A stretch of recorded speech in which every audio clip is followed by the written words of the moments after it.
إن الذين آمنوا والذين هادوا والنصارى والصابئين من آمن بالله واليوم الآخر وعمل صالحا فلهم أجرهم عند ربهم ولا خوف عليهم ولا هم يحزنون.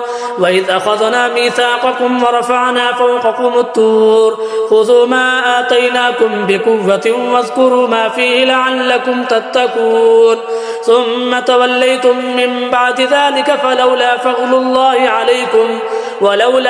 الله عليكم ورحمته لكنتم من الخاسرين.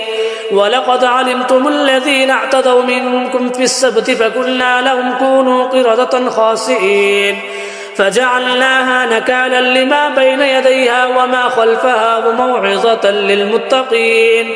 وإذ قال موسى لقومه إن الله يأمركم أن تذبحوا بقرة قالوا أتتخذنا هزوا قال أعوذ بالله أن أكون من الجاهلين. قالوا ادع لنا ربك يبين لنا ما هي قال إنه يقول إنها بقرة لا فارض ولا بكر عوان بين ذلك فافعلوا ما تؤمرون. قالوا ادع لنا ربك يبين لنا ما لونها قال إنه يقول إنها بقرة صفراء فاقع لونها تسر الناظرين.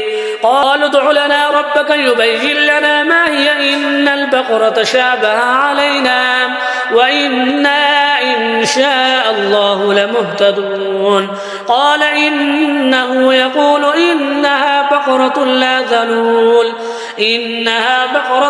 ذلول تثير الأرض ولا تسقي الحرث مسلمة لا شية فيها.